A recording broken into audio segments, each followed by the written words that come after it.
ప్రేక్షకులకు నమస్కారం. మార్గశిర మాసం వచ్చింది అన్న వెంటనే మొట్టమొదటి పండుగ అని మనం చెప్పుకోవచ్చు. అదే సుబ్రహ్మణ్య షష్ఠి. సుబ్రహ్మణ్య షష్ఠి అంటే సుబ్రహ్మణ్యేశ్వర స్వామి యొక్క జననము. సుబ్రహ్మణ్యేశ్వర స్వామి జననము అంటే దేవతలకి ఎంతో ఆనందకరం. అంటే కేవలం దేవతలకేనా? మరి దేవతలకి ఎంతో ఆనందమైతే ఆ పండుగ ఎక్కడో స్వర్గలోకంలో చేసుకోవాలి కదా. మనం ఎందుకు చేసుకోవాలి అంటే, దేవతలకే ఆనందాన్ని ఇచ్చిన ఆ సుబ్రహ్మణ్యేశ్వర స్వామి యొక్క ఆరాధన వల్ల రాక్షసత్వము అన్నది అంతరించిపోతుంది. తారకాసురుడు అనే భయంకరమైన రాక్షసుడు తను ఎలా చనిపోవాలి అన్నది, అంటే ఘోర తపస్సు చేసిన తర్వాత తాను ఒక వరం కోరుకుంటాడు. అదేంటి అంటే, తనకి తెలుసు ఈ దక్షయజ్ఞం, అందులో సతీదేవి దేహత్యాగం చేసుకోవడం, ఆవిడ ఇక శరీరాన్ని విడిచిపెట్టడం, ఆ తర్వాత ఈశ్వరుడు ఆయన తపస్సు చేసుకుంటూ ఆయన అలాగా యోగిగా ఉండిపోవడం. మరి ఈ సమయంలో ఈశ్వరుడు మళ్ళీ వివాహం అన్నది చేసుకోడు కాబట్టి ఈశ్వరుని యొక్క కుమారుడు, ఈశ్వరుడికి పార్వతికి జన్మించిన కుమారుడు, అది కూడా మళ్ళీ వినాయకుడు కాకూడదు, అలా కాకుండా ఇంకొక కుమారుడు అనమాట. మరి అటువంటి కుమారుడు ఎవడైతే ఉంటాడో ఆ కుమారుడి వల్లే తనకి మృత్యువు అన్నది కలగాలి, ఇది తాను కోరుకుంటాడు. అయితే ఇక్కడ ఈ కోరిక వల్ల ఈశ్వరుడికి మళ్ళీ వివాహం జరగాలి. మరి ఈశ్వరుడు మళ్ళీ వివాహం చేసుకుంటాడా? ఈ ప్రయత్నం కోసం దేవతలందరూ చాలా కష్టపడి లోక కళ్యాణం కోసమే కదా మన్మధుణ్ణి ప్రేరేపించి పంపిస్తారు. మనందరికీ ఈ కథ తెలుసు, అయినా మనం మననం చేసుకుంటున్నాం. మన్మధుడు తన బాణాల్ని వేసినప్పుడు మూడో కన్ను తెరిచి మన్మధుడిని కూడా భస్మం చేస్తారు. అప్పుడు దేవతలందరూ అమ్మవారినే ప్రార్థిస్తారట, తల్లి ఇప్పుడు నీ అనుగ్రహమే ఉండాలి, ఇప్పుడు నువ్వే ఏదో ఒక రకంగా శివుడిలో మళ్ళీ ఐక్యం అవ్వాలి, నువ్వు ఒక రూపాన్ని ధరించాలి. అలా నువ్వు రూపాన్ని ధరించకపోతే మళ్ళీ కళ్యాణం ఎలా జరుగుతుంది, కుమార సంభవం ఎలా జరుగుతుంది, అందుకని నువ్వు మాత్రమే రావాలి అంటే అమ్మవారు సరే అని అన్నారు. ఎందుకంటే ఆవిడ కోసం కాదు, ఆవిడ భక్తుల కోసం, లోక కళ్యాణం కోసం. కాబట్టి ఇప్పుడు ఎవరి దగ్గర జన్మించాలి, మళ్ళీ దానికి కూడా సంబంధించి ఎవరు అంత తపస్సుతో అమ్మవారిని కోరుకుంటున్నారో, హిమవంతుడు అలాగే మేనకాదేవి, వీళ్ళిద్దరూ చాలా చక్కగా తపస్సు చేసి, మేనకాదేవి కూడా ఎన్నో అంటే అమ్మవారికి సంబంధించిన పూజలు చేసి అమ్మవారినే తన కుమార్తెగా పొందాలి అన్న కేవలం కోరిక కాదు, అటువంటి సువాసిని పూజలు కూడా ఆవిడ ఎన్నో చేశారట. అందుకే అమ్మవారు ఇవన్నీ చూసుకుని అక్కడ హిమవంతునికి హైమవతిగా ఆవిడ పర్వతరాజు కుమార్తెగా అంటే పార్వతిగా ఆవిడ జన్మించింది. అక్కడితో అయిపోయిందా కథ? కాదు. ఇక్కడ ఈ కథలో ఇంకొక కథ కూడా మనం చెప్పుకోవాలి. ఈ తారకాసురుడు అనే రాక్షస సంహారం ఇలా జరిగితే ఇంకొక రాక్షసుడు ఉండేవాడు, శూరపద్మాసురుడు అని అంటారు, లేకపోతే శూరపద్ముడు అని అంటారు. ఈ రాక్షసుడు ఇంకొక ఘోర వరం అన్నది కోరుకున్నాడు. అదేంటి అంటే, ఈశ్వర నీకన్నా జ్ఞానం ఎవరైతే ఎక్కువగా పొంది ఉంటారో అటువంటి వాళ్లతో నువ్వు ఎప్పుడైతే జ్ఞానానికి సంబంధించి ఏదో ఒక విషయం తెలుసుకుంటావో అప్పుడు అలాంటి వాళ్లతోనే నాకు మరణం ఉండాలి అని అంటారు. అసలు సమస్త ఐశ్వర్యానికి కారణం, లేకపోతే సమస్త విద్యలు అన్ని ఈశ్వరుడి నుంచే వచ్చాయి కదా. ఆయనకన్నా జ్ఞానవంతులు ఎవరైనా ఉంటారా? జ్ఞానానికి సంబంధించి ఎవరు ఉండరు అనే ఆలోచన. కాబట్టి ఈ రాక్షసుడు ఇలాంటి వరం కోరుకుంటాడు.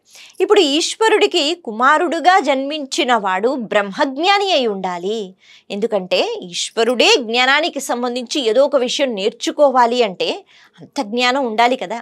అందుకని ఇప్పుడు ఎలాంటి కుమారుడు జన్మించాలి, దీని గురించి కూడా ఈశ్వరుడు, పార్వతి లేకపోతే దేవతలు వీళ్ళందరూ ఆలోచన చెయ్యాలన్నమాట. అందుకే పార్వతీదేవిగా సతీదేవి మళ్ళీ ఒక రూపాన్ని దాల్చి, అంటే ఆది పరాశక్తి పరబ్రహ్మస్వరూపిణి పార్వతీదేవిగా వచ్చిన తర్వాత అంత సులభం కాలేదు. ఆవిడ కూడా ఘోర తపస్సు చేసి అయ్యవారిని మెప్పించి, అయ్యవారు వచ్చి పరీక్షలు పెట్టి ఆ తర్వాత పార్వతీదేవిని కళ్యాణం చేసుకోవడం జరిగింది. సరే, మరి ఇక్కడితో అయిపోయిందా? సుబ్రహ్మణ్యేశ్వర స్వామి జననము అన్నది ఇప్పుడు జరుగుతుందా అంటే కాదు కదా. మహాజ్ఞాని కొడుకుగా రావాలి అనే కోరిక వీళ్ళిద్దరికీ పుట్టింది. కారణం ఏమిటి అంటే, మనం అనుకునేటట్టుగా మన పిల్లలు ఎప్పుడూ చాలా జ్ఞానంతో ఉండాలి అనేటట్టుగా కాదు. వాళ్ళకి పిల్లలు అనేటప్పటికీ మనం అందరం, లోకమంతా ఈశ్వరుడికి పార్వతికి బిడ్డలే. అందుకే లోక కళ్యాణం కోసం ఇప్పుడు ఈ తారకాసురుడు అలాగే ఇంకా కొంతమంది రాక్షసుల్ని అంతం చేయడానికి మహాజ్ఞాని బయటికి రావాలి. ఆ మహాజ్ఞాని ఎప్పుడైతే ఎప్పుడైతే వస్తాడో ఒక్క రాక్షసుడేమిటి, ఎంతో మంది రాక్షసులు. అలాగే ఇప్పుడు కలియుగంలో మనలో ఉన్న రాక్షసత్వం ఏదైతే ఉందో దీన్ని మనం పక్కన పెట్టాలి అంటే అజ్ఞానం వల్ల జరుగుతోంది కాబట్టి జ్ఞానాన్ని పొందగలగాలి. అటువంటి జ్ఞానాన్ని సుబ్రహ్మణ్యేశ్వర స్వామి మనకి అందిస్తారు. అందుకే సుబ్రహ్మణ్య ఆరాధన అన్న వెంటనే అవిద్య అన్నది పోతుంది, అజ్ఞానం అన్నది పోతుంది, జ్ఞానం అన్నది కలుగుతుంది అని చెప్తారు. ఎంతో మంది మహాపండితులు, జ్ఞానులు, కవులు వీళ్ళందరూ సుబ్రహ్మణ్యేశ్వర స్వామి ఆరాధన వల్ల పొందడం అంటే ఆ అనుగ్రహాన్ని పొంది అటువంటి స్థాయికి వెళ్ళారట. మరి మనం కూర్చుని ఇప్పుడు అన్ని కవితలో లేకపోతే అంత చక్కగా రచనలు చెయ్యలేకపోయినా నిత్యము మన జీవితంలో ఏ జ్ఞానం అయితే కావాలో, ఏ జ్ఞానం వల్ల మనం తరించిపోయి అవతల వాళ్ళకి ఇబ్బంది లేకుండా చూసుకుంటూ ఉంటాము.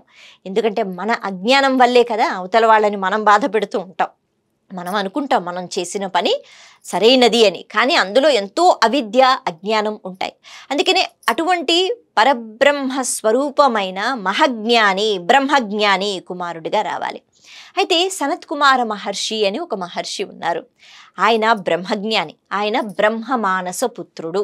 అంటే బ్రహ్మ నుంచి కూడా కొంతమంది పుత్రులు వచ్చారు. మానస పుత్రుడు అంటే బ్రహ్మ సంకల్పం చేసిన తర్వాత వచ్చిన పుత్రుడు, అంటే బ్రహ్మజ్ఞానంతో కూడుకుని ఉంటారు. ఆయనకి ఎంతటి బ్రహ్మజ్ఞానం అంటే ఆయన మనసులో ఎలాగో ఎటువంటి కోరిక లేదు. ఆయన నేనే శివుడు, నా చుట్టూ శివుడు ఉన్నాడు, ఎక్కడ చూస్తే అక్కడే శివుడు ఉన్నాడు, కాబట్టి శివుడిని ప్రత్యేకంగా ఏం చూసేది అని అనుకుంటూ ఉండేవారన్నమాట. ఆ స్థాయికి వెళ్ళడం కష్టం. అయితే ఇటువంటి ఈ సనత్ కుమార మహర్షిని ఒక్కసారి చూడాలని, దర్శించుకోవాలని భగవంతుడు అనుకున్నట్ట. భక్తుడు ఎంతగానో తపనతో తపస్సు చేసి భగవద్ దర్శనం కోసం ఎదురు చూస్తారు. కానీ ఇక్కడ ఈ భక్తుడిని చూడాలి అని వాళ్ళు తప్పించిపోయారట. అటువంటి స్థాయిలో ఉండేవారు సనత్ కుమార మహర్షి. సరే, ఒకరోజు ఆయన అలా వెళ్ళిపోతున్నారు. వీళ్ళిద్దరూ కైలాసం నుంచి విహారయాత్రకి వచ్చి సనత్ కుమార మహర్షిని కలవాలనుకున్నారు. ఆయన్ని చూశారు, ఆయన వీళ్ళని చూశారు.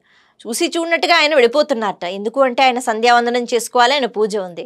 అదేంటది, మేము వచ్చాం కదా, మమ్మల్ని ఒక్కసారి చూడాలి కదా, మేము ఎవరు అనుకుంటున్నావు, మమ్మల్ని చూసి కూడా అలా వెళ్ళిపోతున్నావు అన్న వెంటనే సనత్ కుమార మహర్షి అంటారు, అదేంటది ఈశ్వర, నువ్వు ఇక్కడే ఉన్నావని నువ్వు అనుకుంటున్నావు, నువ్వు అంతటా ఉన్నావు కదా, ఎక్కడ లేవు. ముందు ముందు నేను ఎక్కడెక్కడికి వెళుతున్నానో ప్రకృతిలో ప్రతి పదార్థంలో ఉన్నావు, ఆ చెట్టులో ఉన్నావు, కొండలో ఉన్నావు, ఇప్పుడు ఎక్కడైతే సంధ్యావందనం చేసుకుంటానో ఆ నీటిలో ఉన్నావు, అంతటా ఉన్నావు, నువ్వు ఇక్కడే ఉన్నావు అని నువ్వెందుకు అనుకుంటున్నావు అని అంటారట. అంటే ఏ స్థాయిలో ఆయన జ్ఞానం ఉంది, భగవంతుని చూడగలగటం. మనం అందరం మాట్లాడుకుంటాం, చెప్పుకుంటాం, కానీ మనము అంతటా భగవంతుణ్ణి చూడలేకపోతున్నాము. కాబట్టి ఇది అలవాటు చేసుకోవాలి. అదే మహాజ్ఞాని అయిన సుబ్రహ్మణ్యేశ్వర స్వామి అటువంటి జ్ఞానాన్ని మనకు అందిస్తున్నారు. సరే, ఆపారట. ఆగు ఆగు, ఇంత జ్ఞానంతో ఉన్నావు కదా, నీకేమైనా కోరిక ఉందా, మేము తీరుస్తాం, అడుగు అన్నారు. మళ్ళీ ఇక్కడ ఈ సనత్ కుమార మహర్షి అంటారట, నాకు ఎటువంటి కోరికలు లేవు, మీకేమైనా కోరిక ఉందా చెప్పండి, నేను తీరుస్తాను అన్నారట. అంత ధైర్యంగా మాట్లాడాలి అంటే ఎంత జ్ఞానం కలిగి ఉండాలి. భగవంతుడి కోరిక మనం ఎలా తీరుస్తాం? నేను ఒక అజ్ఞానిని అని అనుకోలేదు, ఎందుకంటే నాలో శివుడు ఉన్నాడు అనే భావన అతని దగ్గర ఉంది. అలా అడిగిన వెంటనే ఈశ్వరుడు పార్వతి అంటారట, నువ్వు నాకు కుమారుడుగా రావాలి, ఇది మా కోరిక, ఎందుకంటే నువ్వు బ్రహ్మజ్ఞానివి.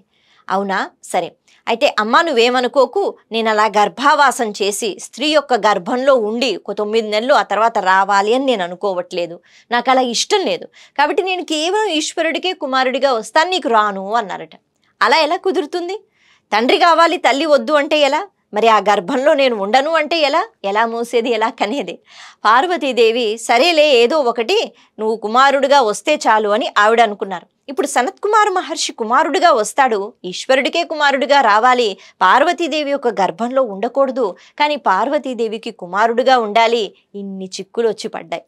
వీటన్నిటినీ తీర్చడానికి భగవంతుడు ఇంకొక ఆలోచన చేశారు. పార్వతీదేవి అంటుంది, ఒకానొక సందర్భంలో శరవణ తటాకం అనే తటాకం అంటే చిన్న నీటి ప్రవాహం, అది నేనే హిమాలయ పరిసర ప్రాంతాలలో నేనే ఆ నీటి ప్రవాహంగా ఒకప్పుడు మారాను, అందుకని ఆ నీరు ఎవరు అంటే ప్రకృతి స్వరూపిణి అని పార్వతి. ఇప్పుడు నువ్వు ఆ తటాకంలోంచి అలా బయటికి రా, అలా వస్తే నాలోంచి వచ్చినట్టు, కాబట్టి నా కుమారుడు అని అమ్మ అన్నారట. సరే అమ్మ అన్నారు సనత్ కుమార్ మహర్షి. మరి ఇక్కడితో అయిపోయిందా? అయిపోయింది అని అనుకుంటే కాదు కదా. ఇప్పుడు ఈశ్వరుని యొక్క శక్తి తేజస్సు ఏదైతే ఉందో దీన్ని అమ్మవారు స్వీకరించకూడదు. అందుకని ఈ తేజస్సుని భూమి భరించాలి అని భూమికి ఇచ్చారట. భూమి అయ్య బాబు నా వల్ల కావట్లేదు, నేను భరించలేను అంటే అప్పుడు గంగమ్మ దేవికి ఇచ్చారట. అంటే గంగ కూడా శివుని శిరస్సుపై ఉంటుంది కదా, శివుని యొక్క భార్య అని అంటారు కదా, భరిస్తున్నాడు కాబట్టి గంగ ఆ శక్తి, ఆ తేజస్సు, శివుని యొక్క తేజస్సుని ఆవిడ స్వీకరించిందట. సరే, ఆవిడ తన గర్భంలో దాచుకుంది, కానీ ఆవిడ కూడా అన్ని భరించలేకపోయింది, ఎందుకంటే శివుని యొక్క తేజస్సు.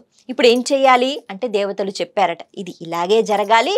అందుకని ఆ పిండం ఏదైతే ఉందో గర్భంలో అది తీసి హిమాలయ ప్రాంతాలలో శరవణ తటాకం దగ్గర విడిచిపెట్టే తల్లి. అప్పుడు ఆ శరవణ తటాకం నుంచి ఈ కుమారుడు అన్నవాడు ఆ పిండం నుంచి బిడ్డ బయటకు వస్తాడు అని అన్నట్ట.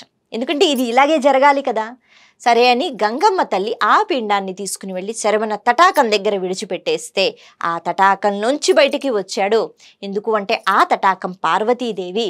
మరి ఇప్పుడు పార్వతీదేవి యొక్క స్పర్శ లేకుండా, గర్భావాసం చెయ్యకుండా బ్రహ్మజ్ఞాని అయిన సనత్ కుమార మహర్షి, మహాజ్ఞాని, ఆయన ఆ తటాకం నుంచి బయటకు వచ్చి చక్కగా కుమారస్వామిగా జన్మించాడు. 6 ముఖాలతో జన్మించాట.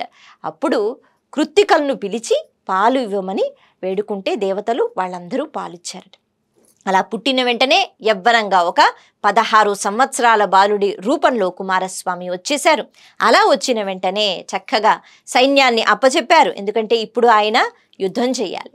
ఆ యుద్ధం చేయడానికి కూడా బాహ్యంగా బలం ఉంటే సరిపోదు. మహాజ్ఞాని, జ్ఞానంతో కూడా మనం ఎదిరిస్తూ ఉండాలి. అంటే మన కష్టాలని ఎదుర్కోవాలి అంటే, ఒక్కొక్కసారి మన బాధల్ని ఎదుర్కోవాలి అంటే మనకి శారీరక బలం కాదు, మానసిక బలం ఉండాలి. అందుకే మహాజ్ఞాని వచ్చాడు కాబట్టి చక్కగా యుద్ధానికి వెళ్ళి తారకాసురుణ్ణి అంతం చేసేశాడు. ఇక శూరపద్మాసురుడు ఆ రాక్షసుణ్ణి కూడా అంతం చెయ్యాలి అంటే ఒకానొక సమయంలో ప్రణవానికి అంటే ఓంకారానికి సంబంధించిన జ్ఞానము ఈయనకే ఎక్కువ ఉందట, సుబ్రహ్మణ్యేశ్వర స్వామికి. అటువంటి జ్ఞానం గురించి ఈశ్వరుడికి చెప్పడం జరుగుతుంది. ఆ విషయంలో ఈశ్వరుడు పొంగిపోతాడు. ఎందుకంటే తండ్రి నా కొడుకు నాకన్నా మహాజ్ఞాని అయి ఎన్నో విషయాలు నాకే నేర్పుతున్నాడు అంటే ఏ తండ్రికైనా గర్వకారణం. తండ్రి మురిసిపోయాట.